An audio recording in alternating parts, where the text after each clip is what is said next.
विद्यार्थी आणि पालकांसाठी एक मोठी बातमी आहे। शाळा नेमक्या कधी होणार आहे सुरू या संदर्भातला संभ्रम आता दूर झालाय। यंदाचं शैक्षणिक वर्ष 15 जूनला सुरू होणार आहे। शिक्षणाधिकाऱ्यांनी या संदर्भात आता माहिती दिली आहे। शैक्षणिक वर्षामध्ये किमान 220 दिवस अध्यापन होणं गरजेचं आहे आणि त्यासाठी सार्वजनिक सुट्ट्या आणि परीक्षांचं नियोजन करावं लागणार आहे। त्या संदर्भात कार्यवाही अजून पूर्ण झालेली नाहीये।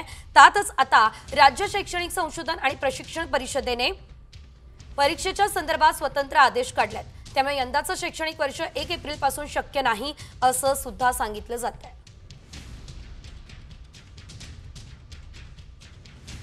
या संदर्भात अधिकची माहिती देतात आमचे प्रतिनिधी तात्या लांडगे। आपण पाहतोय 5 ते 25 एप्रिल पर्यंत जी शाळा सुरू होत असते, मात्र 2 एप्रिल पासून शैक्षणिक वर्ष यंदा अशक्य दिसतंय। नेमका काय निर्णय घेण्यात आलेला आहे?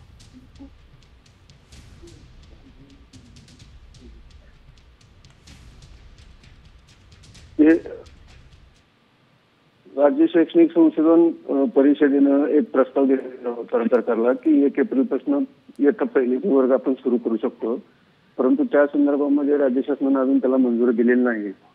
त्यामुळे पहिलीच्या विद्यार्थ्यांचे प्रवेश अजून सुरू झालेले नाहीत। त्यातच राज्य संशोधन परिषदेनं जे वेळापत्रक नव्यानं डिक्लेअर केलेलं आहे, त्यामुळे 5 ते 23 एप्रिल पर्यंत त्यांची परीक्षा आहे आणि या पार्श्वभूमीवर जर पाहिलं तर 1 एप्रिल पासून राज्य मंडळाच्या शाळा ज्या आहेत ते सुरू होणं अशक्य आहे आणि त्या संबंधित कोणते आदेश शिक्षणाधिकाऱ्यांना प्राप्त नाहीत। त्यामुळे शाळा ज्या आहेत आपल्या रेग्युलर प्रमाणे 15 जून पासूनच भरतील असं शिक्षणाधिकाऱ्यांनी सांगितलेलं आहे।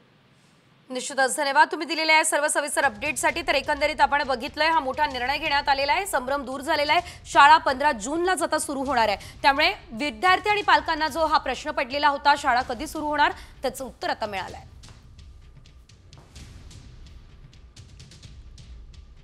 यंदाचं शैक्षणिक वर्ष 15 जूनलाच सुरू होणार आहे। 5 ते 25 एप्रिल पर्यंत विद्यार्थ्यांच्या परीक्षा होतील।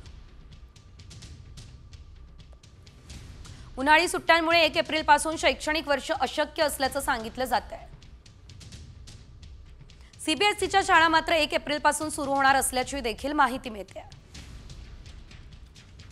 2025-26 चं शैक्षणिक वर्ष 15 जून पासून सुरू होणार आहे।